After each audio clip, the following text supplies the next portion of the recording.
जय हिंद मित्रों। आज शुरुआत करते हैं हम दैनिक जागरण न्यूज़पेपर का एनालिसिस करना। आज तारीख है 30 सितंबर 2022 और आज का दिन है शुक्रवार। हम विस्तृत विश्लेषण करने से पहले एक बार देख लेते हैं कि आज हम किन खबरों को देखने वाले हैं। सबसे पहले हम स्वदेशी वंदे भारत ट्रेन के बारे में देखेंगे, उसकी की फीचर्स के बारे में देखने का प्रयास करेंगे। फिर हम वेस्टर्न फ्रेट डेडिकेट कॉरिडोर को देखने का प्रयास करेंगे कि कहाँ से किन स्थानों को जोड़ने का प्रयास कर रहा है और क्यों वेस्टर्न फ्रेट डेडिकेटेड कोर का निर्माण किया जा रहा है।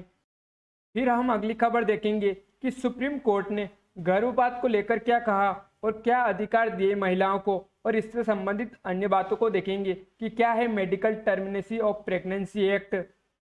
फिर हम बैंकिंग सिस्टम में आरबीआई द्वारा लाई जा रही नई व्यवस्था यानी जो टोकनाइजेशन सिस्टम है उसको देखने का प्रयास करेंगे कि क्यों आरबीआई टोकनाइजेशन व्यवस्था ला रही है और अभी कौन सी पेमेंट व्यवस्था है। फिर हम देखेंगे कि नए पद के लिए यानी जो सीडीएस है उसके लिए किन को चुना गया है। तो हम लेफ्टिनेंट जनरल अनिल चौहान के बारे में देखेंगे। वो यहीं पर हम सीडीएस के बारे में देखेंगे कि सीडीएस की रिस्पॉन्सिबिलिटीज क्या होती हैं, क्या कर्तव्य होते हैं, वो किन कमेटियों के हेड होते हैं। फिर हम अगली खबर देखेंगे, सीएनजी के बारे में देखने का प्रयास करेंगे, वैकल्पिक ऊर्जा के बारे में देखेंगे, हाइड्रोजन के इस्तेमाल को देखेंगे, पब्लिक प्राइवेट पार्टनरशिप क्या होता है उसको देखने का प्रयास करेंगे, बायोडाइवर्सिटी का एक ओवरव्यू लेने का प्रयास करेंगे। तो इस तरह से जो हमारी अगली खबर रहेगी।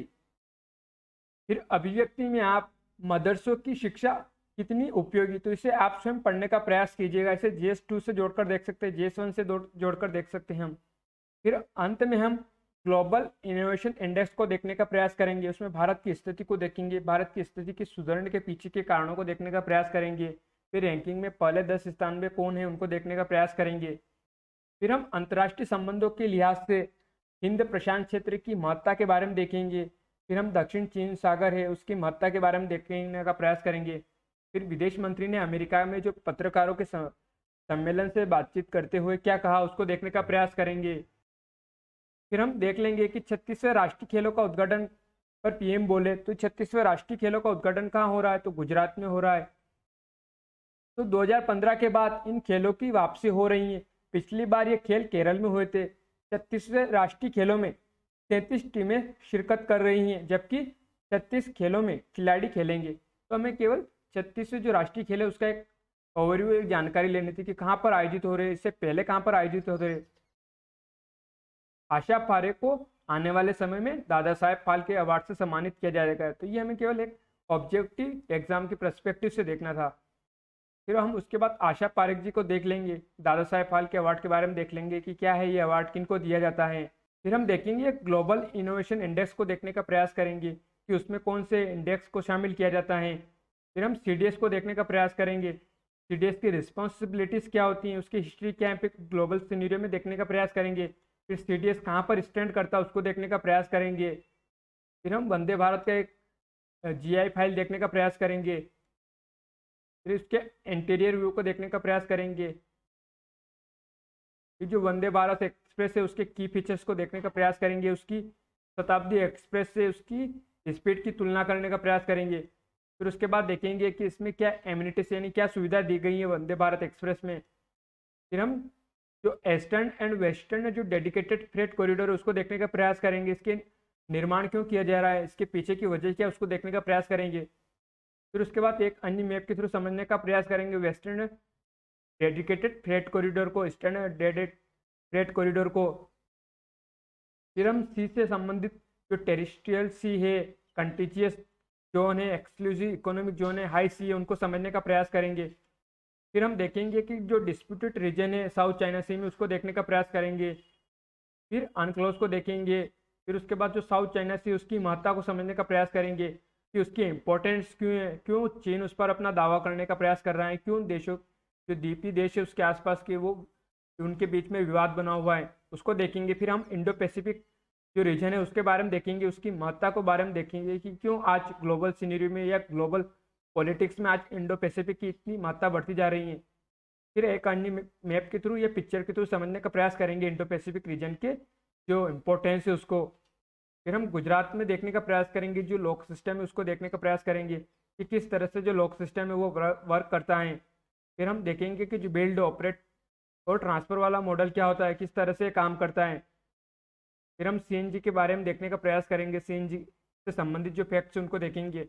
उसके बाद देखेंगे कि जो बायो सीएनजी है उसका किस तरह से निर्माण किया जाता है, और आखिरी में जो उपभोक्ता था कैसे पहुंचती है वो, उसको देखने का प्रयास करेंगे।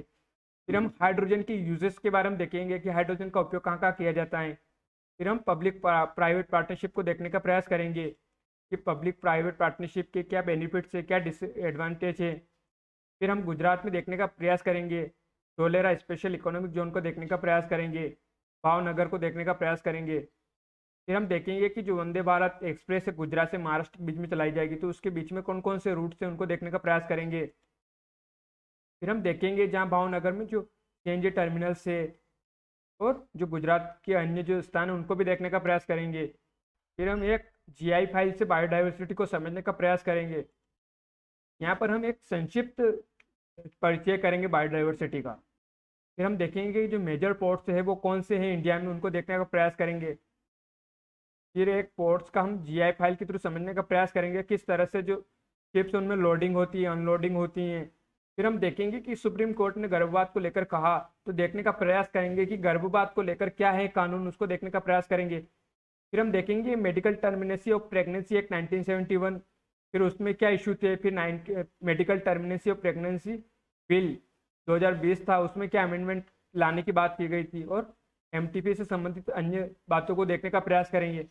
फिर हम देखेंगे कि जो एमटीपी यानी जो अबॉर्शन की स्थिति कैसी है भारत में, उसको देखने का प्रयास करेंगे कि कौन परफॉर्म करता है, उसके रीजन क्या होते हैं टर्मिनेंसी के, प्लेसेस ऑफ प्रोसीडियर्स कहाँ कहाँ कराई जा सकती है, उसको देखने का प्रयास करेंगे। फिर एक ओवरव्यू लेने का प्रयास करेंगे कि सुप्रीम कोर्ट ने जो डिसीजन है वो क्यों दिया, उसका हम एक आंकड़े के थ्रू समझने का प्रयास करेंगे।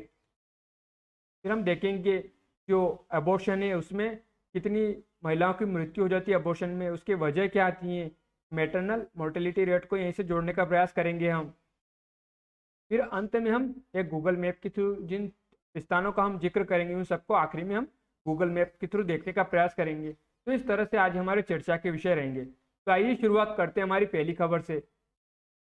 स्वदेशी बुलेट ट्रेन बनाने के करीब पहुंचा भारत। तो जीएस3 इंफ्रास्ट्रक्चर से जोड़ सकते हैं, इंडियन इकोनॉमी से जोड़कर देख सकते हैं, साइंस एंड टेक से जोड़ सकते हैं, India in science and technology से जोड़कर देख सकते हैं हम। पीएम मोदी गुजरात और महाराष्ट्र के लोगों को आज देंगे नई वंदे भारत ट्रेन की सौगात। तो प्रधानमंत्री नरेंद्र मोदी शुक्रवार को गुजरात और महाराष्ट्र के लोगों को बुलेट ट्रेन की रफ्तार को मात देने वाली स्वदेशी वंदे भारत 2.0 की सौगात देंगे। देश की पहली बुलेट ट्रेन भी इन्हीं दोनों राज्यों गुजरात और महाराष्ट्र की राजधानियों के बीच चलेगी और इसकी तैयारी युद्ध स्तर पर हो रही है। इससे संबंधित परियोजनाएं निर्माणाधीन हैं। बता दें कि बुलेट ट्रेन की राह में महाराष्ट्र की तत्कालीन उद्धव ठाकरे सरकार ने रोड़ा अटका दिया था, जिसके यह महत्वाकांक्षी परियोजना बिछड़ गई थी। गुजरात और महाराष्ट्र के बीच बिछाए जाने वाले खास रेलवे ट्रैक का एक बड़ा हिस्सा महाराष्ट्र में है, मगर वहां भी अभी काम चालू नहीं हो सका। अब उद्धव ठाकरे के गिर जाने के बाद नई सरकार के कार्यकाल में हालात बदले हैं। जमीन अधिग्रहण और अन्य कामकाज में तेजी आई है। इस ट्रैक पर 21 किलोमीटर लंबी सुरंग खोदी जाएंगी। इसमें से 7 किलोमीटर का हिस्सा समुद्र के नीचे से होकर गुजरेगा। प्रधानमंत्री वेस्टर्न फ्रेट डेडिकेटेड कॉरिडोर के 62 किलोमीटर लंबे new Palanpur new Mahesana section और 13 किलोमीटर लंबे new Palanpur new Chatodar section का भी लोकार्पण करेंगे। यह line Piplav, Deendayal port authority, Kandla, Mundra और गुजरात के अन्य बंदरगाहों से कनेक्टिविटी बढ़ाएगी। इन सेक्शन के खुलने से 734 किलोमीटर का वेस्टर्न डेडिकेटेड फ्रेट कॉरिडोर चालू हो जाएगा। रेलवे का ये ड्रीम प्रोजेक्ट घरेलू कारखानों में बनेंगे पुर्जे। तो पूरी तरह से स्वदेशी तकनीक से तैयार इस ट्रेन को रेलवे का ड्रीम प्रोजेक्ट माना जा रहा है। 52 सेकंड में स्वदेशी वंदे भारत ने 100 किलोमीटर प्रति घंटे की रफ्तार पकड़ ली। बुलेट ट्रेन को लगता है 58 सेकंड का समय। 180 किलोमीटर प्रति घंटे की रफ्तार ट्रायल के दौरान इस ट्रेन ने पकड़ी। यह किसी भी अन्य ट्रेन के मुकाबले ज्यादा है। 1128 यात्रियों की बैठने की क्षमता है। वंदे भारत एक्सप्रेस में अगस्त 2030 तक ऐसी 75 ट्रेन पटरियों पर दौड़ेगी। तेज रफ्तार के बावजूद गिलास का पानी तक नहीं झलका। तो ट्रेन का संतुलन इतना शानदार है कि तीव्र रफ्तार के बावजूद कोच में भरे गिलास का पानी नहीं छलका। वंदे भारत त्वरित गति वाली ट्रेन है। इस ट्रेन ने ट्रायल रन में बुलेट ट्रेन को भी कुछ मामलों में पीछे छोड़ दिया है। तो अब हम यहाँ पर जो वंदे भारत की एक्सप्रेस की बात की है, वंदे ट्रेन की, तो उसके बारे में की फीचर्स को देखने का प्रयास करते हैं। यहीं पर जो वेस्टर्न फ्रेट डेडिकेटेड कॉरिडोर की बात की उसको भी देखते हैं हम। फिर यहाँ पर जो पोर्ट्स की बात की उन पोर्ट्स को भी देखने का प्रयास करते हैं एक बार। तो पहले आप इस जीआई फाइल से देखने का प्रयास कीजिए। वंदे भारत, यहाँ पर इस लिखा हुआ है वंदे भारत।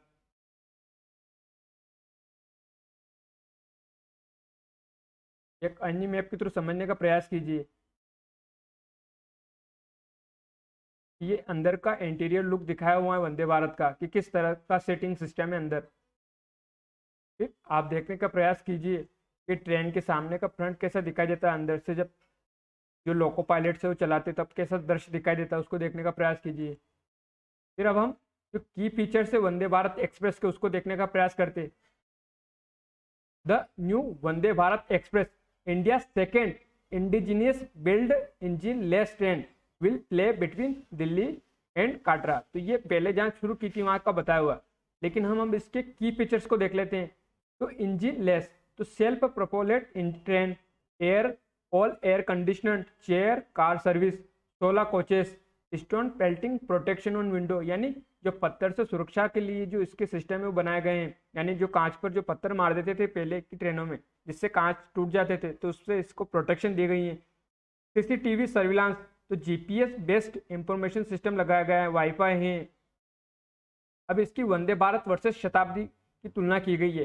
तो 130 किलोमीटर पर हावर स्पीड ऑफ शताब्दी एक्सप्रेस। तो यहाँ शताब्दी एक्सप्रेस की स्पीड दिखाई हुई कितनी, 130 किलोमीटर प्रति हावर यानी घंटा। और जो वंदे भारत की जो पोटेंशियल दिखाई हुई वो कितनी है, तो 160 किलोमीटर प्रति घंटे की स्पीड दिखाई हुई है। तो इस तरह से हम देख सकते हैं कि कितनी इसकी स्पीड ज़्यादा है।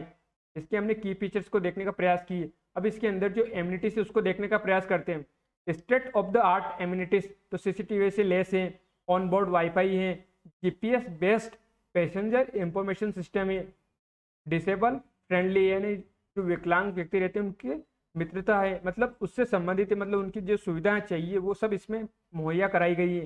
Rotating chair in executive class, intelligent braking system लगाए गए हैं, बायो वैक्यूम टॉयलेट्स का इस्तेमाल किया गया इस ट्रेन को बनाने समय। तो इस तरह से हम देख सकते हैं कि इसके अंदर क्या क्या सुविधा दी गई है। अब जो डेडिकेटेड फ्रेट कॉरिडोर की बात की उसको देखने का प्रयास करते हैं। तो वेस्टर्न और ईस्टर्न डेडिकेटेड फ्रेट कॉरिडोर देखते हैं। तो पहले जान लेते हैं कि इनकी निर्माण की जरूरत क्यों पड़ी। तो इनकी निर्माण की जरूरत इसलिए पड़ी क्योंकि जो पहले का रूट था एक्सिस्टिंग रूट, उसमें जो पैसेंजर ट्रेन है और उसके साथ जो मालवाहक ट्रेन रहती है वो दोनों चलती थी, जिससे क्या होता कि जो पैसेंजर ट्रेन है उसको प्रायोरिटी दी जाती थी। जिससे क्या होता था कि जो मालवाहक गाड़ियाँ होती थी वो स्टेशनों पर उनको रोक के रखा जाता था, जिससे जो उनके अंदर माल ढुलाई की जाती थी और उसका जो कॉस्ट है वो लागत बढ़ जाती थी, जिससे उनसे जो विदेशी लेवल पर या घरेलू लेवल पर प्रतिस्पर्धी नहीं हो पाता था वो प्रोडक्ट। तो इस वजह से एक रूट की मतलब जरूरत पड़ी कि किस तरह से जो मालवाहक गाड़ियाँ हैं उनके लिए एक अलग ही डेडिकेटेड कॉरिडोर बनाया जाए जिस पर केवल जो मालवाहक गाड़ियाँ हैं वही चले, यानी पैसेंजर ट्रेन के लिए अलग और जो मालवाहक गाड़ियाँ हैं उनके लिए अलग ट्रेन मतलब कॉरिडोर का निर्माण किया जाए। जिससे क्या होगा कि लागत कम आने से जो प्रोडक्ट है सर्विसेज है वो कॉम्पिटिटिव बन पाएगी और जो ग्लोबल मार्केट है उसमें कॉम्पिटिट करने के साथ साथ जो भारत की अर्थव्यवस्था उसको भी एक नई विकास की एक नई ऊंचाई दे सकेगी। तो इसीलिए इन दोनों कॉरिडोर की अभी काम चल रहा है, एक ईस्टर्न कॉरिडोर और एक वेस्टर्न कॉरिडोर। तो यहाँ पर दिखाया हुआ कि दादरी दिल्ली और तो अजमेर मारवाड़, फिर वडोदरा, फिर सूरत, फिर JNPT यानी जवाहरलाल नेहरू पोर्ट तक जो कॉरिडोर है कौन सा है, वेस्टर्न डेडिकेटेड फ्रेट कॉरिडोर है। और इसी में एक्सटेंडिंग लाइन दिखाई हुई है, जो मतलब एक्सिस्टिंग लाइन दिखाई हुई है। और ये वाला कौन सा है, तो ईस्टर्न डेडिकेटेड फ्रेट कॉरिडोर है। और किसके अंदर किया जा रहा है, तो अंडर पब्लिक प्राइवेट पार्टनरशिप के बारे में दिखाया हुआ कि इसके तहत काम किया जा रहा है। अब यहाँ पर दिखाया हुआ कि कितनी इसकी लेंथ है, तो 1839 किलोमीटर इसकी लेंथ है। और इसकी जो वेस्टर्न कॉरिडोर है उसकी लेंथ दिखाई हुई है तो 1500 किलोमीटर के आसपास है। इस तरह से हम देख सकते हैं कि जो ईस्टर्न कॉरिडोर है वो सबसे लंबा है। कहाँ से कहाँ तक जोड़ने का प्रयास कर रहा है, तो लुधियाना से खुर्जा तक जोड़ने का प्रयास कर रहा है। तो इस तरह से आप और इसका अच्छे से एनालिसिस कीजिए। अब एक अन्य मैप समझने का प्रयास कीजिए। ये वेस्टर्न डेडिकेटेड फ्रेट कॉरिडोर हो गया है। यहाँ पर दिखाया हुआ है दिल्ली के आसपास वाले क्षेत्र से लेकर सूरत तक, फिर जवाहरलाल नेहरू पोर्ट तक दिखाया हुआ मुंबई में। ये इधर दिखाया हुआ ईस्टर्न डेडिकेटेड फ्रेट कॉरिडोर को लुधियाना से पश्चिम बंगाल के जो कोलकाता तक दिखाया हुआ है। फिर उसके बाद ये east coast dedicated freight corridor को दिखाया हुआ है। फिर ये east west dedicated freight corridor को दिखाया हुआ है जो मुंबई से जो पश्चिम बंगाल तक है। फिर उसके बाद साउथ डेडिकेटेड फ्रेट कॉरिडोर को दिखाया हुआ है जो गुजरात में दिखाया, गोवा से दिखाया हुआ है जो चेन्नई तक जोड़ने का काम कर रहा है। तो ये तो अभी काम इन पे चला नहीं, अभी तो मेन इन्हीं पर चल रहा है, वेस्टर्न डेडिकेटेड फ्रेट कॉरिडोर पर और ईस्टर्न डेडिकेटेड फ्रेट कॉरिडोर पर। इसमें आप देखने का प्रयास कीजिए। तो ये दिखाया हुआ लुधियाना से, ये लुधियाना से जो ईस्टर्न वाला है कहाँ तक जा रहा है, ये यूपी से होते हुए, कानपुर से होते हुए, फिर बिहार से होते हुए, झारखंड से होते हुए पश्चिम बंगाल को जोड़ने का काम कर रहा है। फिर अब इधर आप देखने का प्रयास कीजिए वेस्टर्न डीएफसी को। तो ये यूपी से, फिर हरियाणा से, दिल्ली से होते हुए, फिर राजस्थान से होते हुए गुजरात, फिर महाराष्ट्र तक जोड़ने का काम कर रहा है। फिर आप ईस्ट वेस्ट डीएफसी को देखिए तो मुंबई से, फिर छत्तीसगढ़ से, फिर उड़ीसा से होते हुए, झारखंड से होते हुए पश्चिम बंगाल को जोड़ने का काम कर रहा है।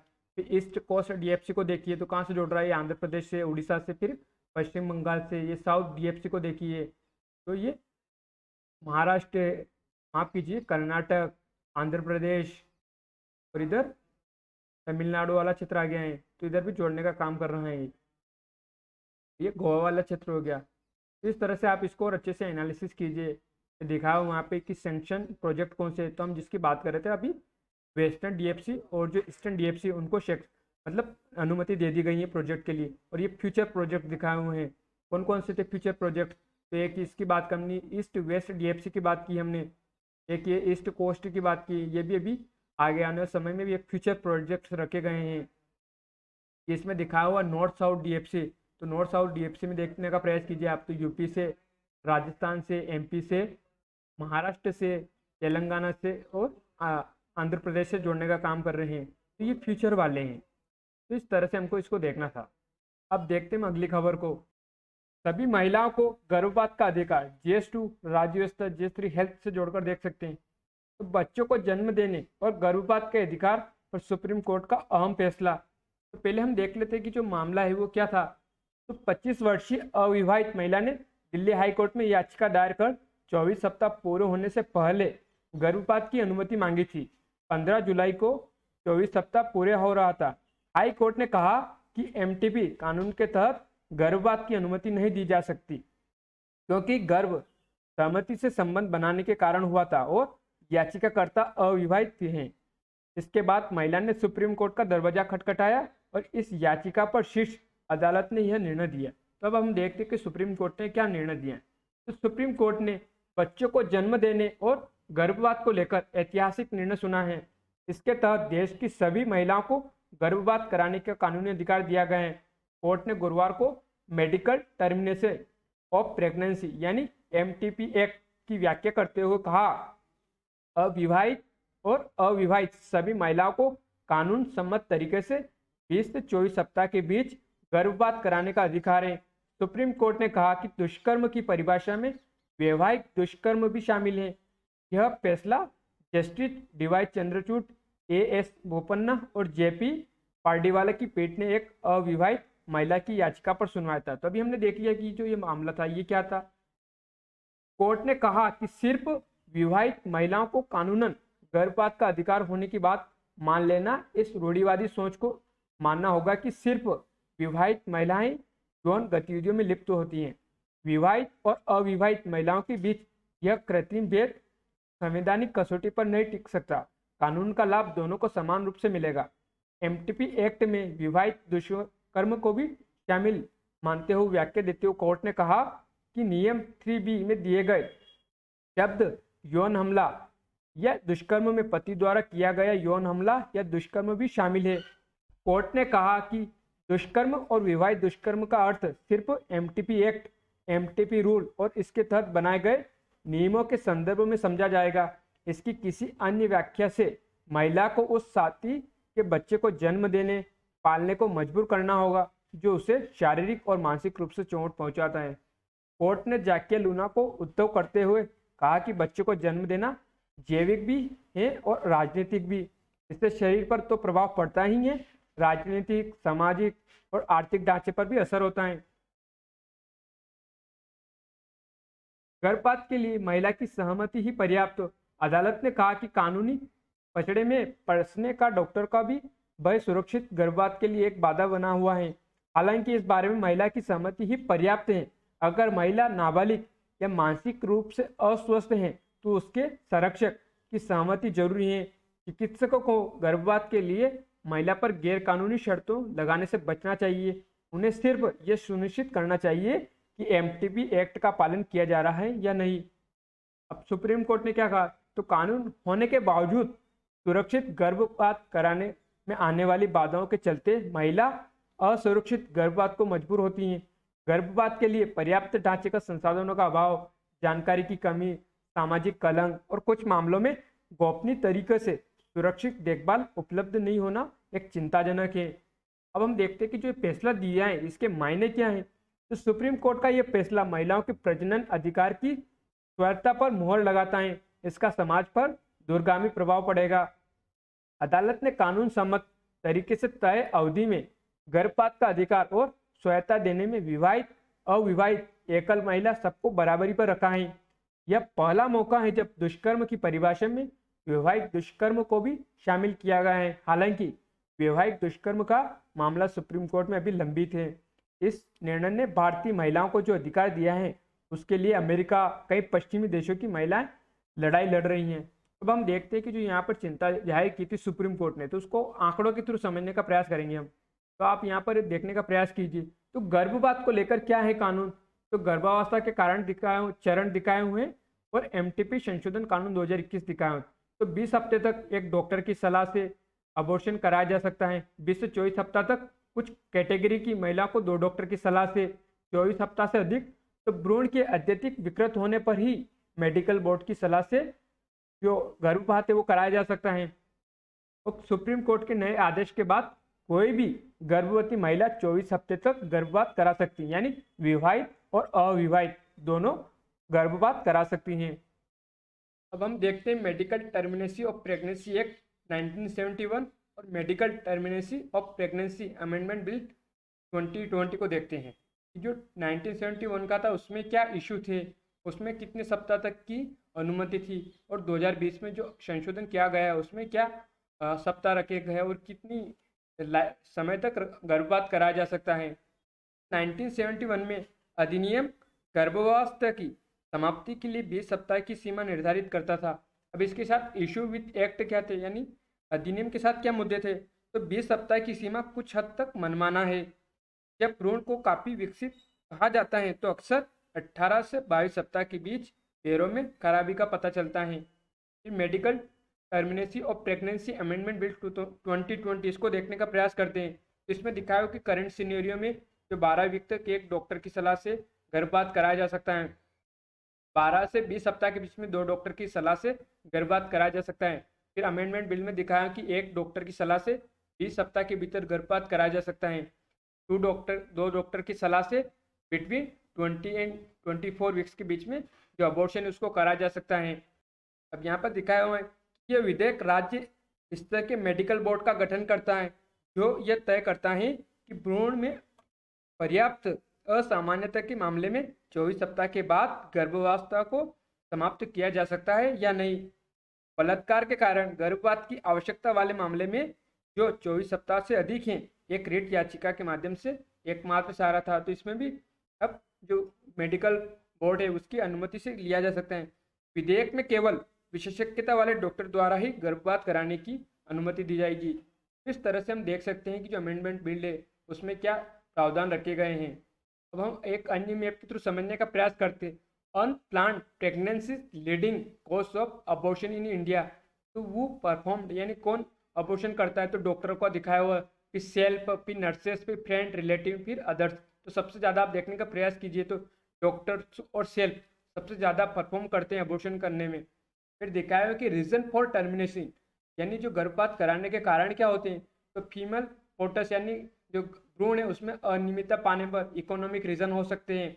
Unwilling husband and mother in law यानी पति की और सास की इच्छा न होना, कॉम्प्लिकेशन होना गर्भपात के समय, young last child, health reason हो सकते हैं या अदर्स। और सबसे ज़्यादा रीजन दिखाए हुए अनप्लांट, तो 47.6% का देखा हुआ है कि ये रीजन्स होते हैं। रीजन इसके लिए टर्मिनेसी के लिए। तो ये डाटा कहाँ से लिया गया, तो data for age 15 to 49 years. Source क्या है इसका, तो नेशनल फैमिली हेल्थ सर्वे 5। अब यहाँ पर दिखाया हूँ कि प्लेसेस फॉर प्रोसीड्यूर्स, तो कहाँ पर सबसे ज़्यादा टर्मिनेशन होता है, गर्भपात कराया जाता है, तो प्राइवेट हेल्थ सेक्टर में दिखाया हूँ कि सबसे ज़्यादा यहीं पर होता है, फिर उसके बाद होम, फिर पब्लिक हेल्थ सेक्टर, फिर अदर्स। आप देखने का प्रयास कीजिए कि ये स्थिति है भारत में अबॉर्शन की।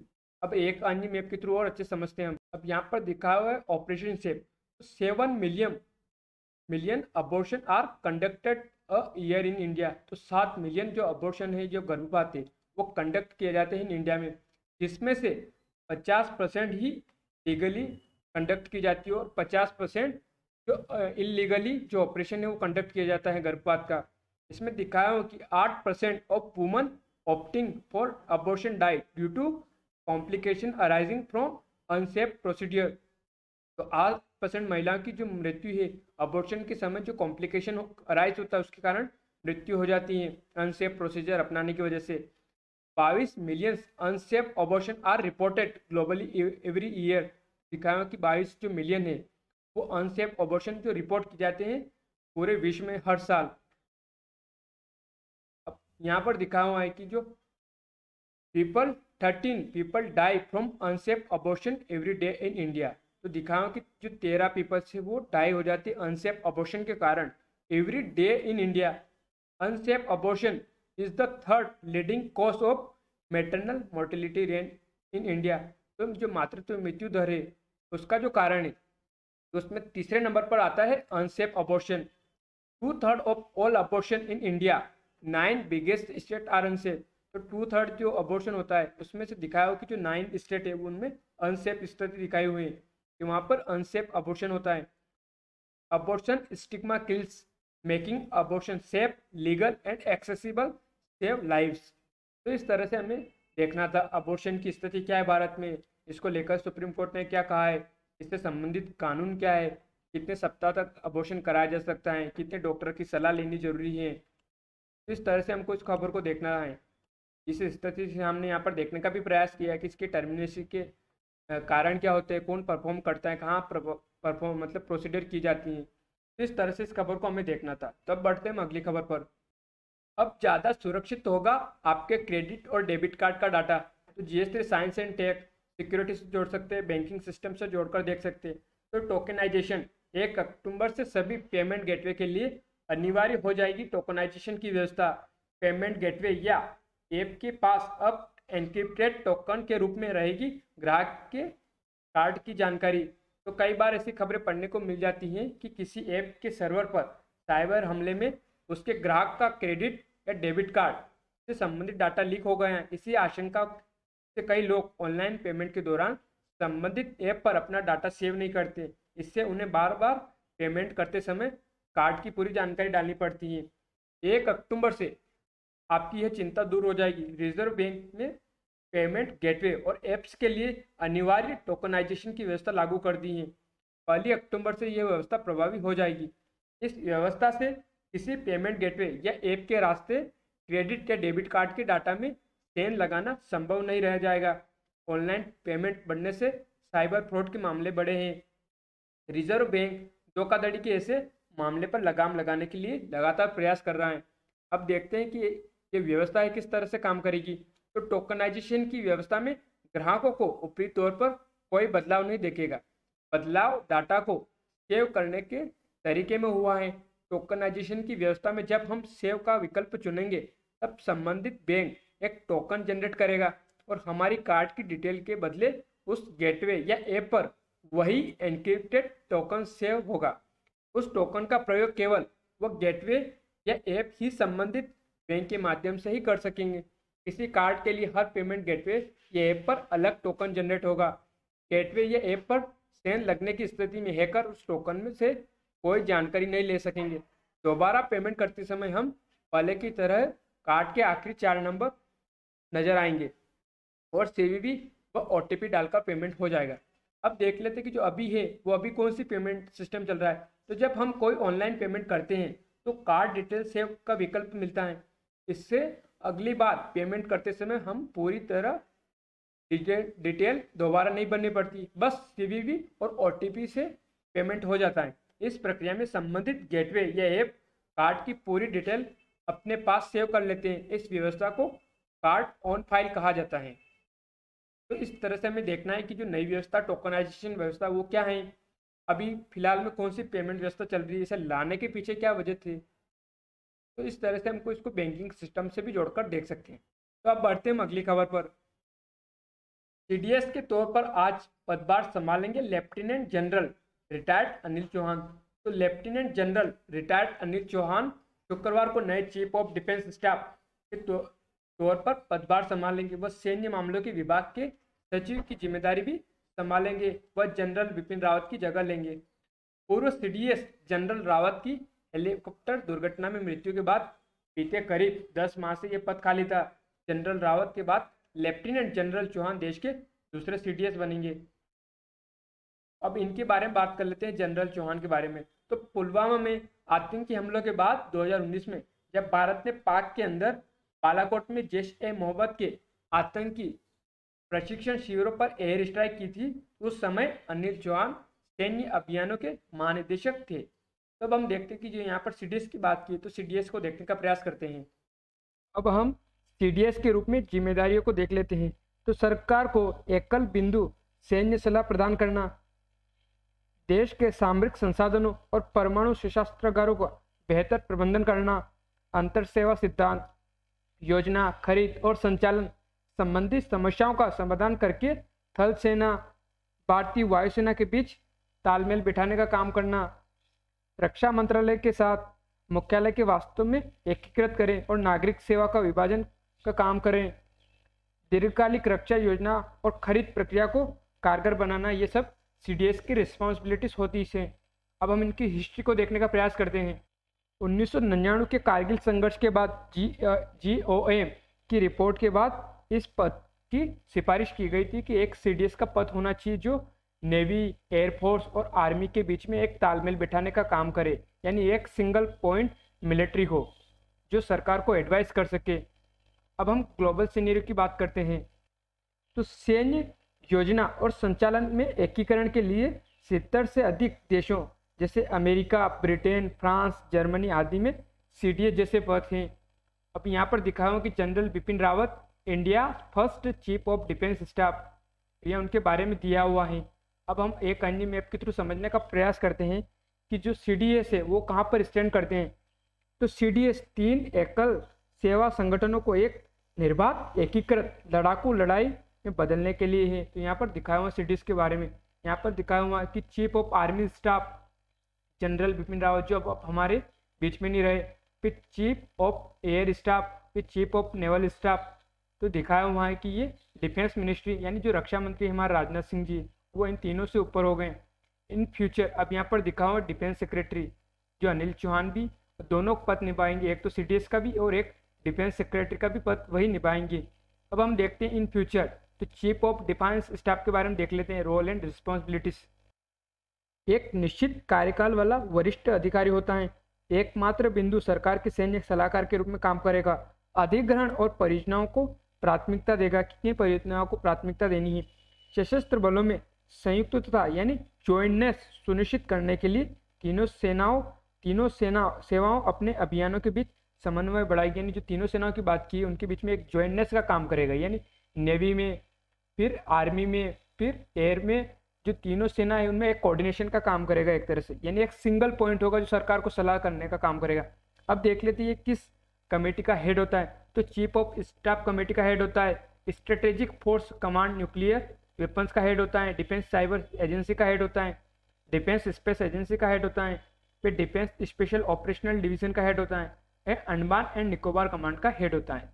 तो इस तरह से हमें सीडीएस के बारे में एक छोटी सी जानकारी लेनी थी कि सीडीएस की रिस्पॉन्सिबिलिटीज क्या होती हैं, पहले सिटीज कौन से थे, दूसरे सिटीज कौन बनेंगे, उनका एक हिस्ट्री देख लिया हमने, ग्लोबल सिनेरियो में देख लिया कि सिटीज के और जिससे पद कौन कौन से देशों में, फिर हमारा देख लिया कि हमारे देश में जो सीडीएस का पद है वो कहाँ पर स्टैंड करता है, तो डिफेंस मिनिस्ट्री के नीचे आता है सीडीएस का पद।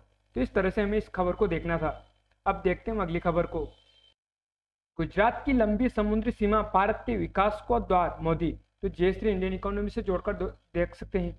तो प्रधानमंत्री ने भावनगर में किया दुनिया के पहले सीएनजी टर्मिनल का शिलान्यास।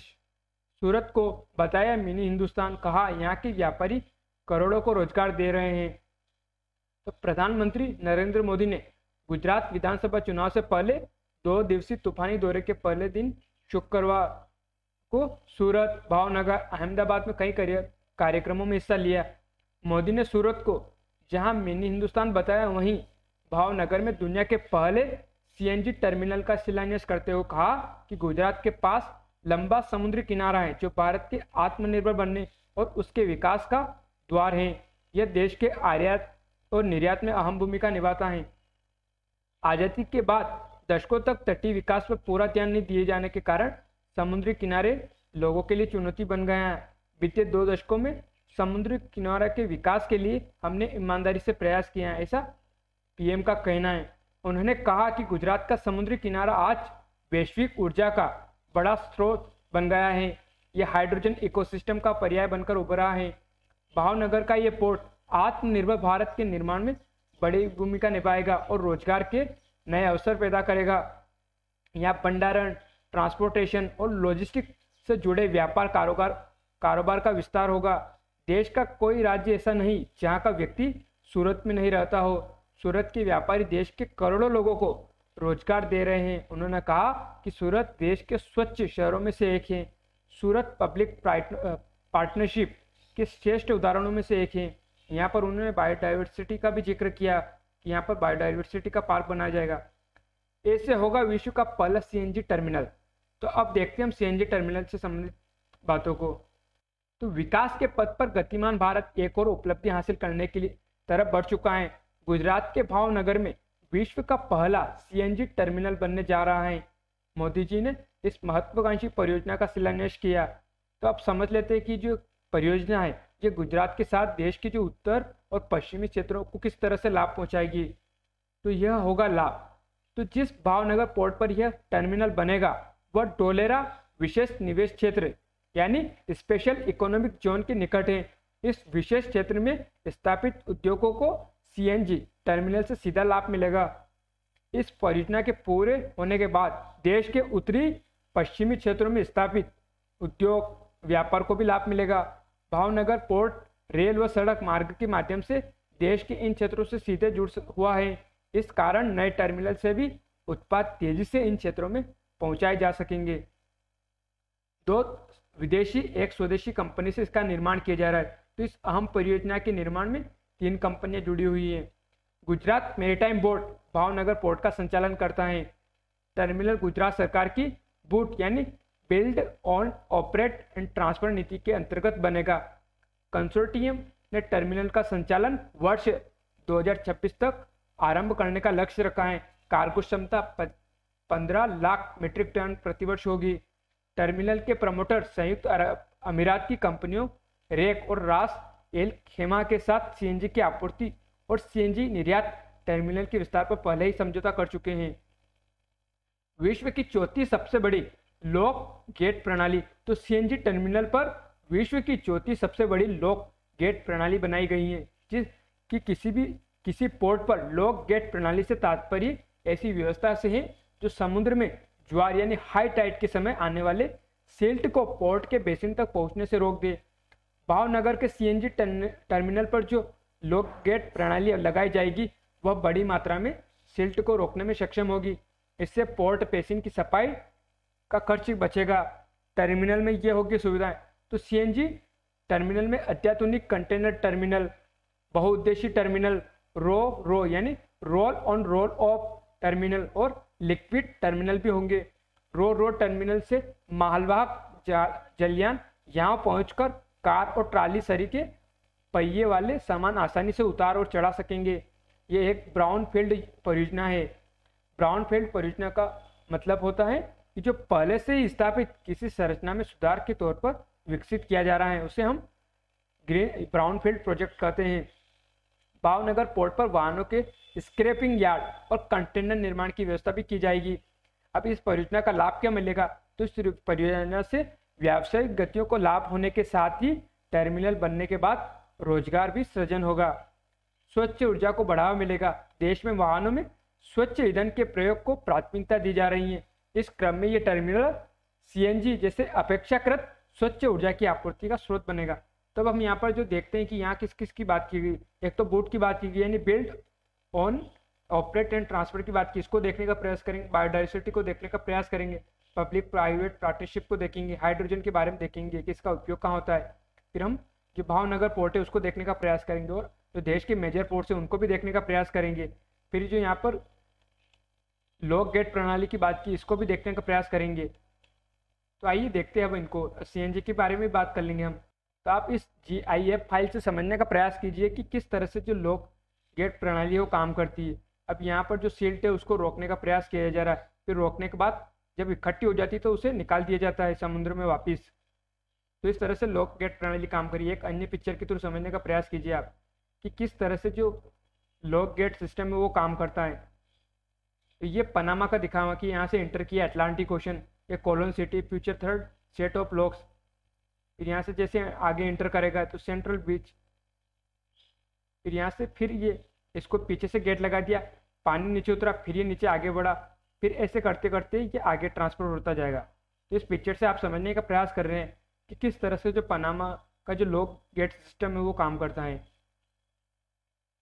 तो यहाँ आप नीचे से देख सकते हैं गोटन लॉक्स, गोटन लेक, जो किस तरह से काम करती हैं। इधर अटलांटिक ओशन आ गया, इधर पनामा यानी जो पैसिफिक ओशन आ गया, वहाँ पर जो पनामा कैनाल है वो किस तरह से काम करती है, तो वो दिखाया हुआ है यहाँ पर।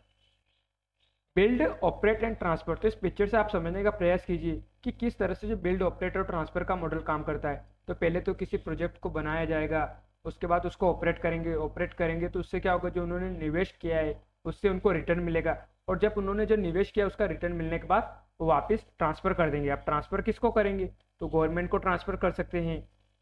अब हम इसके बारे में और बातों को देखते हैं, बिल्ड ऑपरेट एंड ट्रांसफर के बारे में।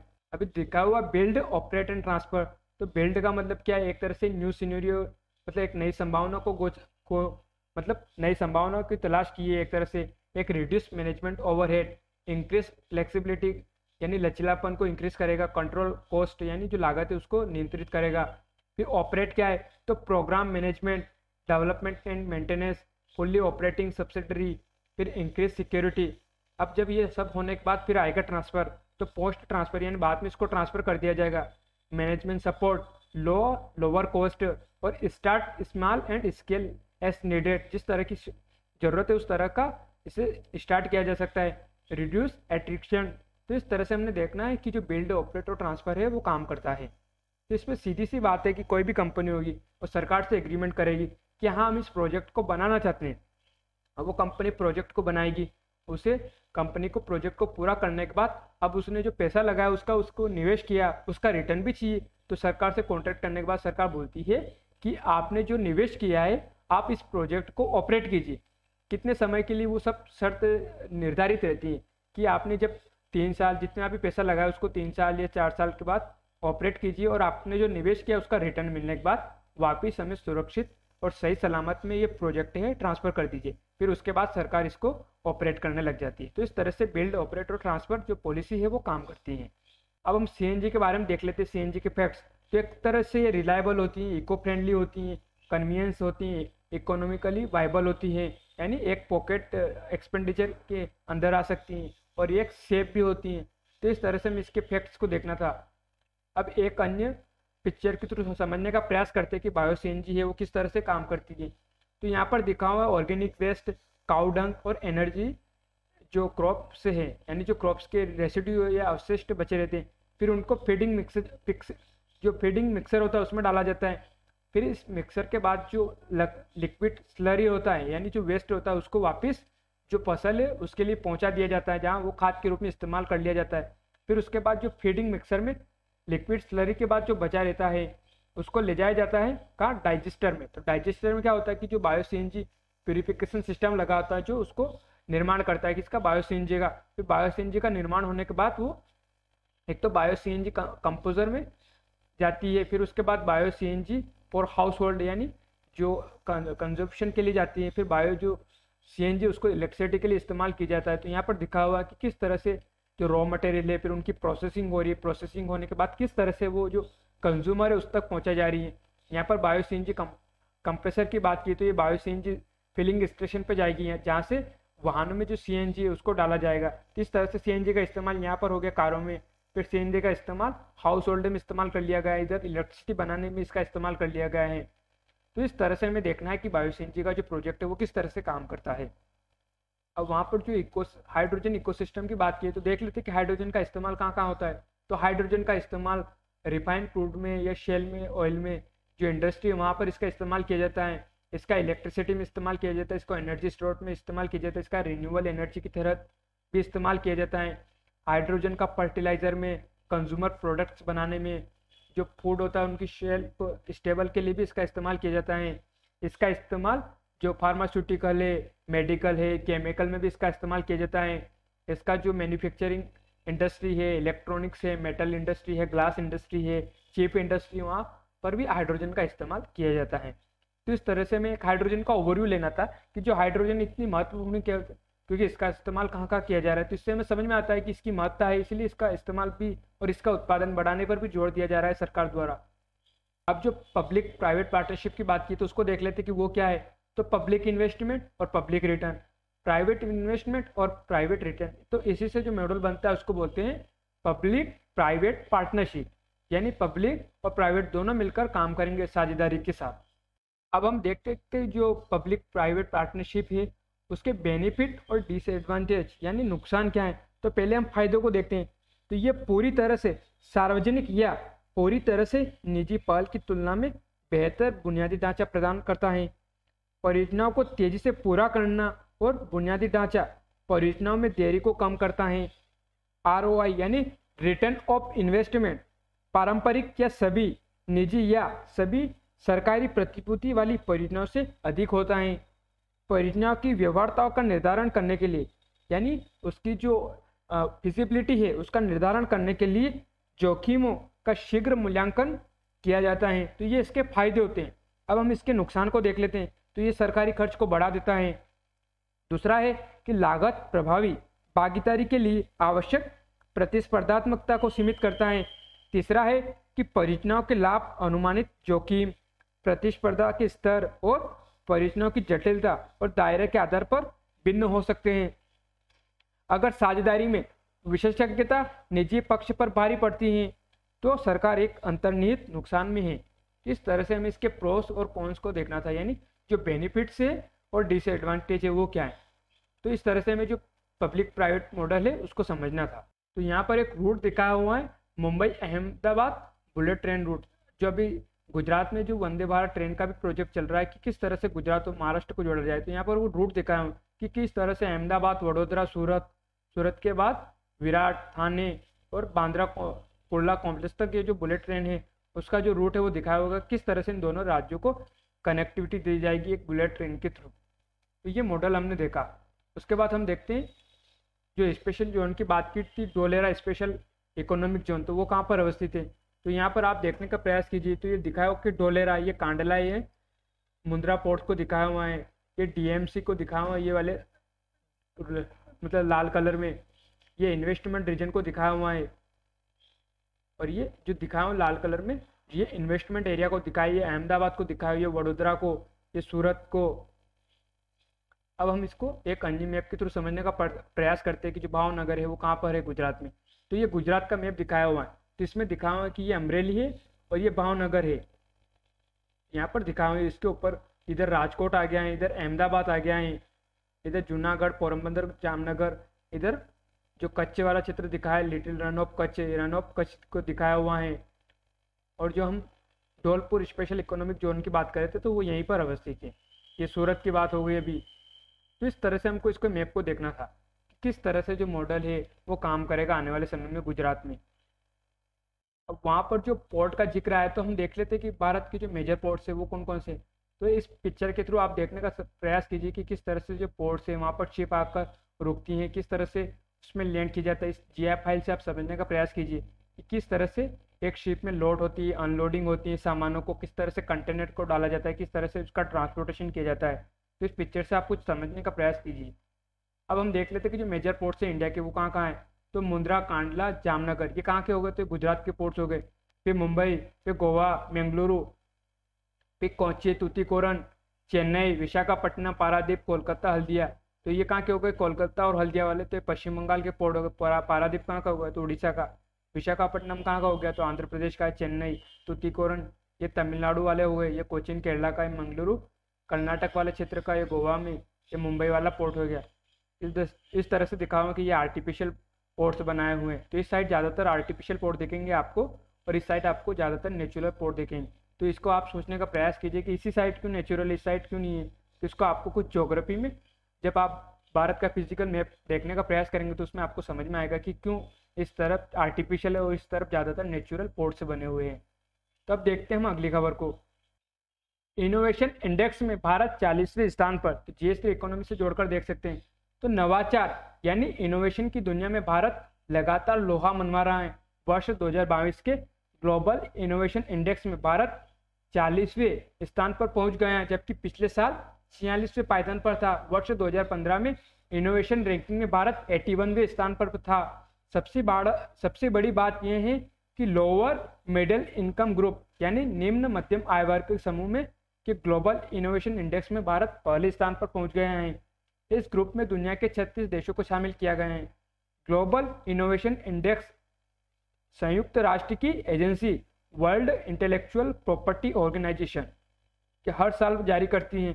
ग्लोबल इनोवेशन इंडेक्स में स्विट्जरलैंड पहले स्थान पर, अमेरिका दूसरे पर, स्वीडन तीसरे स्थान पर हैं और चीन 14वें स्थान पर हैं। अपर मिडिल इनकम ग्रुप वाले देशों में चीन पहले स्थान पर आता है। यहाँ पर दिखाओ रैंकिंग के पहले 10 देश।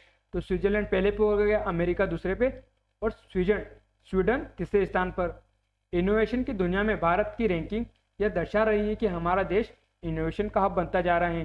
जो वर्ल्ड इंटेलेक्चुअल प्रॉपर्टी ऑर्गेनाइजेशन की रिपोर्ट में कहा गया है कि Bharat lower middle income group वाले देशों का नेतृत्व कर रहा है और आईसीटी यानी इंफॉर्मेशन कम्युनिकेशन टेक्नोलॉजी सेवा निर्यात में आगे चल रहा है। वेंचर कैपिटल हासिल करने के मामले में भी भारत आगे चल रहा है। विज्ञान और इंजीनियरिंग ग्रेजुएट तैयार करने में भी भारत आगे हैं। भारत के उद्योग तेजी से समय के साथ बदल रहे हैं। देश में उद्योग संवर्धन और आंतरिक व्यापार विभाग से मान्यता प्राप्त 77,000 से अधिक स्टार्टअप हैं। इनमें से 107 स्टार्टअप यूनिकॉर्न हैं। $1 अरब से अधिक मूल्य वाले स्टार्टअप को यूनिकॉर्न की श्रेणी में रखा जाता है। तो अब यहाँ पर जो ग्लोबल इनोवेशन इंडेक्स की बात की तो उसके इंडेक्स को हम देखते हैं। यहाँ पर दिखाया हुआ ग्लोबल इनोवेशन इंडेक्स, तो इसके दो पार्ट हो गए, एक इनोवेशन आउटपुट सब इंडेक्स और एक इनोवेशन इनपुट सब इंडेक्स। तो इंस्टीट्यूशन को देखते हैं तो इसमें क्या शामिल किया जाता है, तो politically environment, regulatory environment, business environment को शामिल किया जाता है। उसके बाद ह्यूमन कैपिटल एंड रिसर्च में तो एजुकेशन को शामिल किया जाता है, टर्शियरी एजुकेशन को शामिल किया जाता है, रिसर्च एंड डेवलपमेंट को शामिल किया जाता है। फिर उसके बाद इंफ्रास्ट्रक्चर में देखने का प्रयास करें तो आईसीटी को, जनरल इंफ्रास्ट्रक्चर को शामिल किया जाता है। उसके बाद इकोलॉजिकल सस्टेनेबिलिटी यानी जो पारिस्थितिक की सततता है उसको शामिल किया जाता है। फिर मार्केट सोफिस्टिकेशन में क्या शामिल किया जाता है, तो क्रेडिट, इन्वेस्टमेंट, ट्रेड, कंपटीशन और मार्केट स्केल को शामिल किया जाता है। फिर बिजनेस सोफिस्टिकेशन में क्या शामिल किया जाता है, तो नॉलेज वर्कर्स, इनोवेशन लिंकेज और नॉलेज एबॉर्शन को शामिल किया जाता है। तो सोफिस्टिकेशन का मतलब होता है परिष्कार। तो हम देखते हैं इनोवेशन आउटपुट सब इंडेक्स में क्या शामिल किया जाता है, तो नॉलेज एंड टेक्नोलॉजी आउटपुट्स। तो इसमें क्या शामिल किया जाता है, तो ज्ञान सृजन यानी नॉलेज क्रिएशन, नॉलेज इम्पैक्ट और नॉलेज डिफ्यूजन यानी ज्ञान का प्रसार शामिल किया जाता है। फिर आ रहा है क्रिएटिव आउटपुट्स, तो इसमें क्या शामिल किया जाता है, तो अमूर्त संपत्ति यानी इंटेंजिबल एसेट्स, फिर क्रिएटिव गुड्स एंड सर्विस, फिर ऑनलाइन क्रिएटिविटी को शामिल किया जाता है। तो इन सबको मिलाकर एक इंडेक्स का निर्माण होता है जिसे हम बोलते हैं GII यानी ग्लोबल इनोवेशन इंडेक्स, जिसमें भारत की रैंक 40वें पायदान पर आई है। तो इस तरह से हमें इसको देखना था एक बार।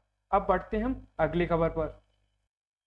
चीन के साथ आपसी सम्मान व हित पर आधारित रिश्तों के पक्षधर जयशंकर। तो GS2 अंतर्राष्ट्रीय संबंध ग्लोबल ग्रुपिंग से जोड़कर देख सकते हैं। SCO में पुतिन से मोदी जी ने कहा वह यूक्रेन युद्ध पर भारत के नजरिए के अनुरूप। तो अमेरिका दौरे के अंतिम दिन विदेश मंत्री ने कहा भारत वैश्विक स्थिरता के लिए कर सकता है सेतु का काम। तो यहीं पर जो विदेश मंत्री उन्होंने हिंद प्रशांत क्षेत्र की बात की, हिंद प्रशांत क्षेत्र के सामरिक महत्व की बात की, उन्होंने दक्षिण चीन सागर की बात की। तो विदेश मंत्री अमेरिका के पत्रकारों से बातचीत करते हुए उन्होंने कहा कि हिंद प्रशांत क्षेत्र में भारत और अमेरिका दोनों देशों के हित समान है। दोनों देश इस क्षेत्र में स्थिरता, सुरक्षा, प्रगति, समृद्धि और विकास चाहते हैं और इसके लिए काम भी कर रहे हैं। और उन्होंने क्या कहा, तो उनकी खास बातों को देख लेते हैं। तो भारत अमेरिका के संबंध द्विपक्षीय लाभ तक ही सीमित नहीं है, बल्कि दुनिया के दूसरे देशों को भी प्रभावित करते हैं। वीजा संबंधी समस्याओं में जल्द सुधार की उम्मीद। अमेरिका प्रशासन को हर संभव मदद का आश्वासन। संयुक्त राष्ट्र सुरक्षा परिषद में सुधार आसान नहीं, लेकिन इसे लंबे समय तक टाला भी नहीं जा सकता। भारत में डिजिटलीकरण से अमेरिका उद्योग जगत प्रभावित। भारत में व्यापार करने में आसानी की भी सराहना की, यानी ईज ऑफ डूइंग बिजनेस की बात की। ऊर्जा, स्वच्छता, जलवायु, बुनियादी ढांचे, लॉजिस्टिक और रक्षा क्षेत्र में भारत अमेरिका के साथ और अधिक व्यापार करने के लिए तैयार। तो अब हमारी जो मेन बातें थी उनको देखते हैं कि पहले हिंद प्रशांत क्षेत्र और दक्षिण चीन सागर की बात की। तो हम रोजाना देखते हैं कि जब भी हम अंतर्राष्ट्रीय संबंधित जो पेज है उसको देखते हैं तो इन दोनों का जो जिक्र है वो हमेशा आता है। तो पहले देखते हैं कि इन दोनों जो क्षेत्र हिंद प्रशांत क्षेत्र और जो दक्षिण चीन सागर, उनकी इंपॉर्टेंस क्या है, उनकी महत्ता क्यों है कि आज अमेरिका, चीन, भारत सब इंडो पैसिफिक क्षेत्र में अपना दबदबा बनाना चाहते हैं। क्यों अमेरिका इतने दूर से आकर इंडो पैसिफिक की बात करता है, क्यों भारत पैसिफिक की बात करता है, और क्यों जो चाइना है वो दक्षिणी चीन सागर में 9 डैश लाइन या जो देश है साउथ चाइना सी से लगते हो उनके साथ हमेशा उसके विवाद बने रहते हैं। अब देखते हैं हम डिस्प्यूट इन साउथ चाइना सी। तो दक्षिण चीन सागर में विवाद। तो प्रमुख व्यापार शिपिंग मार्ग होने के कारण दक्षिण चीन सागर तटीय राज्यों विशेष रूप से चीन और फिलीपींस के बीच तनाव का पुराना स्रोत बन गया है। अब यहाँ देखते हैं डैश लाइन। तो डैश रेखा, बीजिंग एक अस्पष्ट डैश लाइन के साथ एक मानचित्र द्वारा परिभाषित कुल क्षेत्रफल का लगभग 90% दावा करता है। एक यू आकार की सीमांकन रेखा 1947 से प्रकाशित है। तो ये दिखाए हुए हैं यू आकार की जो डैश लाइन जिसकी हम बात कर रहे हैं। अब हम देखते हैं कि जो स्पार्टले आइलैंड है, जिसकी आइलैंड्स की हम बात करेंगे तो वो कौन से, एक तो स्पार्टले आइलैंड्स हो गया, एक पार्शियल आइलैंड्स हो गया, एक स्कारबोर्ग आइलैंड्स हो गया। इसको देखने का प्रयास कीजिए, आपके पार्शियल आइलैंड कहाँ पर है, स्पार्टले आइलैंड्स कहाँ पर है। तो स्पार्टले आइलैंड्स के बारे में देखते हैं। तो सम 230 फ्यूचर्स तो claimed by China, Taiwan, Vietnam और फिलीपींस एंड मलेशिया। यानी इस पर दावा कौन कौन करता है, तो इन देशों को दिखा हुआ कि चाइना दावा करता है, ताइवान इस पर अपना दावा करता है, वियतनाम, फिलीपींस, मलेशिया। फिर पार्शियल आइलैंड्स की बात करें तो इसमें कौन क्लेम्ड करता है, claimed by China, Vietnam and Taiwan और completely control by China since 1974। तो इस पर कंट्रोल किसका है, तो कंट्रोल इस पर चाइना का है। कब से है, तो 1974 से इस पर कंट्रोल है चाइना का। तो जिसकी हम बात करें पार्शियल आइलैंड्स की, तो वो कहाँ रहे, तो ये वाला है, ये स्पार्टले आइलैंड। अब हम देखते हैं स्कारबोरो शोल आइलैंड्स को। तो उसके बारे में देखते हैं कि claimed by China and Philippines. लेकिन जो मलेशिया एंड ब्रुनेई है वो किसके क्लेम फेवर में करते हैं कि ये बीजिंग के फेवर में है। कौन सा, स्कारबोरो जो शोल है आइलैंड्स, तो वो किसके कंट्रोल, मतलब ये जो दावे करते हैं मलेशिया, ब्रुनेई, ये चीन के पक्ष में मतलब प्रस्ताव देते हैं हाँ कि ये चीन का है।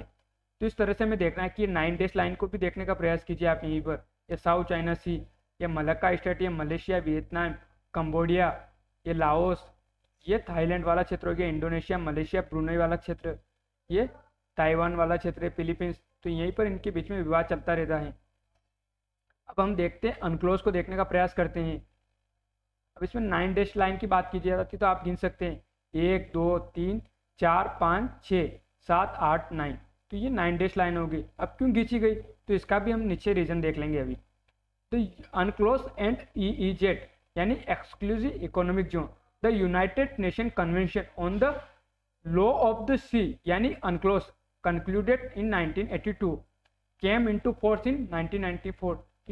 जो अनक्लोज है वो किस लिए बनाया गया था, ताकि वो जो समुद्री क्षेत्र है उसमें जो देशों के हित है उनको निर्धारित कर सकें, देशों की जो समुद्री सीमा है उसको निर्धारित कर सके कि कहाँ तक किसी क्षेत्र का जो समुद्र पर अधिकार रहेगा। तो उसी के लिए अनक्लोज लाया गया था। कब कंक्लूड हुआ 1982 में, और कब फोर्स में आता है तो 1994 में। It set exclusive economic zone in श्रींस 200 nautical miles area for coastal nation marine resource not security zone. तो अभी जो बात की है एक्सक्लूसिव इकोनॉमिक जोन, अभी इसको भी देखने का प्रयास करेंगे। उससे पहले देख लेते कि जो इसकी इंपॉर्टेंस है वो क्यों है। तो यहाँ पर कुछ दिखाया हुआ है, एक ट्रेड क्रूज दिखाया हुआ, क्रूज नेचुरल रिसोर्स को दिखाया हुआ है, एक फिशरीज को दिखाया हुआ है, एक एनुअल ट्रेड शिपिंग को दिखाया हुआ है। कि यहाँ पर जो ट्रेड क्रूज की बात की जाए तो around $5.3 trillion worth of trade cruise pass through the sea, यानी इस सी से इतना पास होता है, कितना, लगभग $5.3 ट्रिलियन के लगभग जो व्यापार है वो इस रूट से होकर निकलता है, किससे, साउथ चाइना सी से। यहाँ पर नेचुरल रिसोर्स की बात की गई, यानी जो प्राकृतिक संसाधन है, तो 11 बिलियन बैरल ऑफ ऑयल यहाँ पर अवस्थित है, और 190 trillion cubic feet of natural gas का भंडारण यहाँ पर मौजूद है। यहाँ की फिशरी की बात की जाए तो 10% ऑफ द वर्ल्ड फिशरीज यहाँ पर उसकी संभावना है। और एनुअल ट्रेड ऑफ शिपिंग की बात की जाए तो nearly 1/3 of the world shipping estimate 11.3 trillion billion, माफ कीजिए dollar billion growth of trade. तो इतनी संभावना दिखाई कि एनुअल ट्रेड शिपिंग कितना होता है। यहाँ से यहाँ पर फिशरी के देखने का प्रयास कीजिए, आप नेचुरल रिसोर्स को देखिए, यहाँ पर जो व्यापार की संभावना उसको देखने का प्रयास कीजिए। इसीलिए तो इसकी इंपॉर्टेंस इतनी बढ़ती जा रही है दिन पर दिन। एक अन्य पिक्चर से और समझने का प्रयास कीजिए तो दिखा हुआ है कि trade, oil reservoir, fisheries, gas reserve का दिखा हुआ है कि $5.3 trillion in good travel the sea annually, यानी इस समुद्र से कितना मतलब व्यापार हो जाता है वस्तुओं का। यहाँ पर ऑयल रिजर्वर दिखाए हुए हैं कि 11 billion barrels enough to replace China crude oil import of for 5 years। यहाँ पर गैस रिजर्वर का दिखाया हुआ कि 190 trillion cubic feet enough to replace China natural gas import for 102 years। यहाँ फिशिंग का दिखाया हुआ है, मत्स्य का, तो 10% ऑफ ग्लोबल प्रोडक्शन। अब यहाँ पर जो एक्सक्लूसिव इकोनॉमिक जोन की बात की थी उसको देखने का प्रयास करते हैं। उससे पहले एक इसी पिक्चर के थ्रू और अच्छे से आप समझने का प्रयास कीजिए कि साउथ चाइना सी का जो डिस्प्यूट है वो क्या है। तो यहाँ पर दिखा हुआ है कि जो रेड डॉटेड लाइन दिखाई हुई है वो चाइना क्लेम्ड टेरिटोरियल वाटर्स तो दिखाया हुआ है। फिर यहाँ पर दिखाया हुआ है एक्सक्लूसिव इकोनॉमिक जोन्स को दिखाया हुआ है कि किस मलेशिया का कितना एक्सक्लूसिव इकोनॉमिक जोन है, वियतनाम का कौन सा है, हेनान या चाइना का कौन सा दिखाया हुआ है। यहाँ पर ब्रुनोई का दिखाया हुआ है, मलेशिया का दिखाया हुआ है, फिलीपींस का दिखाया हुआ है। फिर डिस्प्यूट आइलैंड्स कौन से, तो यहाँ पर हमने भी बात की थी, तो पार्शले islands, Scarborough Shoal islands, स्पार्टल island जो विवादित क्षेत्र हैं। तो इस तरह से हमको देखना है। अब जो भी यहाँ पर बात की है एक्सक्लूसिव इकोनॉमिक जोन की उसको देखते हैं हम।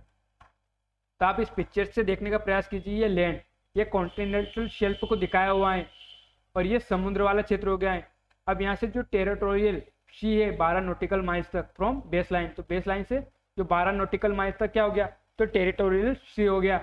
फिर उसके बाद अगला आता है कंटिजियस जोन, यानी 12 नॉटिकल माइल ये हो गया और 12 नॉटिकल माइल ये हो गया, तो अप टू 24 नॉटिकल माइल मान सकते हैं यहाँ तक, तो ये हो गया कंटिजियस जोन।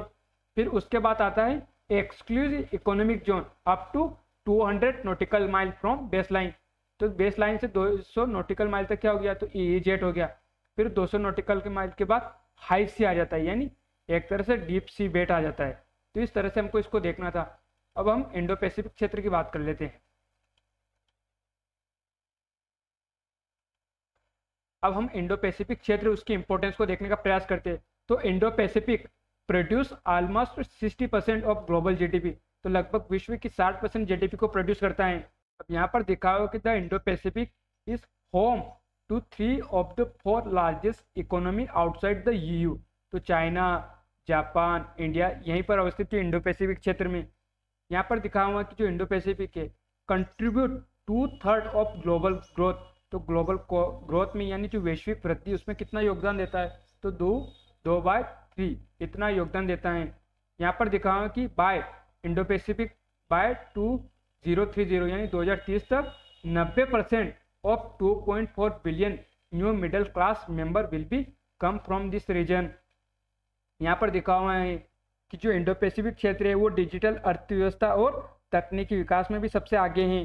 यहाँ पर दिखा हुआ है कि जो वैश्विक मूल्य श्रृंखला, अंतर्राष्ट्रीय व्यापार और निवेश प्रवाह का केंद्र भी एक तरह से इंडो पैसिफिक क्षेत्र है। इसीलिए इस क्षेत्र की जो महत्ता है वो धीरे धीरे बढ़ती जा रही है। यहाँ पर चाइना, अमेरिका, इंडिया सब अपनी अपनी पकड़ को मजबूत करना चाहते हैं और आज ये ग्लोबल पॉलिटिक्स में भी कहीं जो इंडो पैसिफिक है वो केंद्र बना हुआ है। अब इस एक अन्य पिक्चर के थ्रू समझने का प्रयास कीजिए इंडो पैसिफिक रीजन को, तो दिखा हुआ ये इंडो और पैसिफिक यानी इंडो पैसिफिक रीजन यानी हिंद महासागर और प्रशांत महासागर को मिलाकर बनता है इंडो पैसिफिक क्षेत्र। यहाँ जापान की बात की हमने तो जापान वाला क्षेत्र हो गया, साउथ कोरिया, ये चाइना, ये इंडिया, यहाँ पर आसियान वाली कंट्री शामिल हो गई हैं। तो इन सबको मिलाकर ही एक इंडो पैसिफिक रीजन का निर्माण होता है। तो आज जो पूरी ग्लोबल पॉलिटिक्स है वो कहाँ केंद्रित हो रही है, तो एक तरह से इंडो पैसिफिक वाले क्षेत्र में ही केंद्रित हो रही है। तो यहीं पर साउथ चाइना सी भी अवस्थित है जिसकी अभी हमने बात की है। तो यहाँ पर दिखाया हुआ कि 38 कंट्रीज जो कहाँ पर अवस्थित है, तो इंडो पैसिफिक रीजन में अवस्थित है। 44% वर्ल्ड सरफेस एरिया है, 65% वर्ल्ड पॉपुलेशन यहीं पर अवस्थित है, 62% वर्ल्ड जीडीपी में योगदान देता है, 46% वर्ल्ड मर्केंटाइज ट्रेड में हिस्सेदारी है, 55% वर्ल्ड कंटेनर ट्रेड यहीं से होता है और 70 शिप बोर्न एनर्जी ट्रांसपोर्ट यहीं से होती हैं। तो इस तरह से आप इन आंकड़ों से देखकर भी पता लगा सकते हैं कि कितनी इसकी इंपॉर्टेंस है इंडो पैसिफिक क्षेत्र की। अब हम देखते हैं अगली खबर को। यहाँ पर जो बायोडाइवर्सिटी की बात की थी तो उसको एक जीआई फाइल से देखने का प्रयास करते हैं। तो इस जीआई फाइल में आप देखने का प्रयास कीजिए कि बायोडाइवर्सिटी में कौन कौन शामिल है। तो बायोडाइवर्सिटी में आपको तरह तरह के जीव जंतु दिखाई देने का प्रयास करेंगे। इधर छोटे छोटे कीट्स, पतंग, चिड़िया, इधर पेड़ पौधे, इधर वाटर बॉडीज, इधर मनुष्य, इधर होम दिखाई दे रहे होंगे आपको, बिल्डिंग्स दिखाई दे रही होंगी, इधर रोड, सड़क। एक अन्य पिक्चर के थ्रू और देखने का प्रयास कीजिए, आप बायोडाइवर्सिटी देखने का प्रयास कीजिए। तो इधर आपको जेब्रा दिखाया हुआ है, इधर पक्षी बैठा हुआ दिखाया हुआ है, पेड़ पौधे दिखाए हुए, पर्वत, पहाड़, चिड़िया, बादल, लैंड। तो इन सब से मिलकर क्या बनती है बायोडाइवर्सिटी यानी जैव विविधता। यानी जो जैव है उसकी अलग अलग विविधता। जैव विविधता यानी एक पेड़ पौधे अलग जीव हो गए, इधर पक्षी, जीव जंतु अलग अलग जीव हो गए। तो इन सबको मिलाकर बनती है जैव विविधता यानी बायोडाइवर्सिटी। तो हमने बस एक छोटा सा ओवरव्यू लेना था, बायोडाइवर्सिटी की बात की है कि बायोडाइवर्सिटी में कौन कौन शामिल होता है। ये तो हमने एक छोटी सी बात की, इस पर एक बड़ा चैप्टर बनाया जा सकता है बायोडाइवर्सिटी पे। अब हम देखते हैं अगली खबर को। तो आशा फारेक को दादा साहेब फाल्के अवार्ड से सम्मानित किया जाएगा इनके जन्मदिन के अवसर पर। तो यहाँ पर दिखा हुआ आशा फारेक जिनको दादा साहेब फाल्के अवार्ड से सम्मानित किया जाएगा। इन्होंने जो योगदान दिया है सिनेमा में, जो दादा साहेब फाल्के अवार्ड है वो किस लिए दिया जाता है, तो सिनेमा में उत्कृष्ट योगदान देने वाले को दादा साहेब फाल्के अवार्ड से सम्मानित किया जाता है। तो इस तरह से हमें इसको प्रीलिम्स पर्सपेक्टिव से देखना था कि हाल ही में दादा साहेब फाल्के अवार्ड किसको सम्मानित किया जाने वाला है, दादा साहेब फाल्के अवार्ड किस लिए दिया जाता है, तो इस तरह से हमें देखना था। तो अब हम देखते हैं गूगल मैप का एनालिसिस करेंगे। तो हमारे जो विश्लेषण यही समाप्त होता है। धन्यवाद। अब हम देखते हैं इंडो पैसिफिक क्षेत्र को। तो ये हमारा प्यारा भारत, तो ये नीचे कौन सा हो गया, तो हिंद महासागर हो गया है, ये साउथ चाइना सी, और ये इंडो पैसिफिक यानी जो हिंद प्रशांत महासागर क्षेत्र है। हम दक्षिण चीन सागर की बात करें तो दक्षिण चीन सागर कहाँ है, ये वाला, ये पार्शले आइलैंड्स हो गए, ये स्पार्ले आइलैंड्स हो गया। 9 डैश लाइन की बात हम करें तो 9 डैश लाइन यहीं पर अवस्थित है, ये यू शेप में, जो किस किस के बीच में है, इधर से मलेशिया हो गया, सिंगापुर हो गया, इधर से वियतनाम हो गया, फिलीपींस हो गया, ताइवान हो गया, जिनके बीच में जो एक्सक्लूसिव इकोनॉमिक जोन को लेकर विवाद चलता रहता है। इन दोनों द्वीपों को लेकर भी विवाद है, स्पार्ले और पार्शले आइलैंड्स को। अब हम गुजरात में देखने का प्रयास करते हैं। तो ये गुजरात का मैप, ये राजकोट, अमरेली, भावनगर, ये यहाँ पर ये खंबात की खाड़ी, और यहाँ पर दिखा हुआ मुंद्रा पोर्ट जामनगर, ये कांडला पोर्ट को दिखा हुआ मांडवी, ये जूनागढ़, सोमनाथ,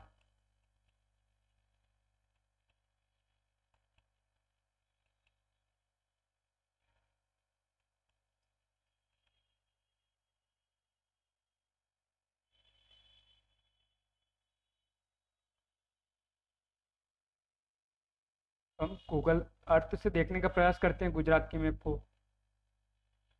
तो आप देखने का प्रयास कीजिए इधर, तो खंबात की खाड़ी, इधर से नर्मदा और तापी आकर यहाँ खंबात की खाड़ी में गिर रही है। ये दिखा है वो नर्मदा को।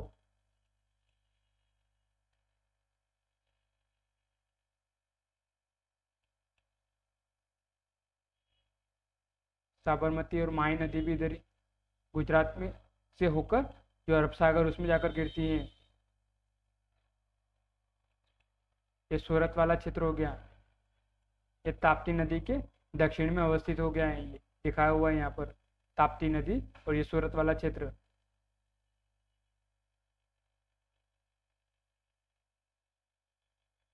और ये कच्छ वाला क्षेत्र आ गया यहाँ पर, ये धोलावीरा जो एक आर्कोलॉजिकल साइट भी यहीं पर अवस्थित है।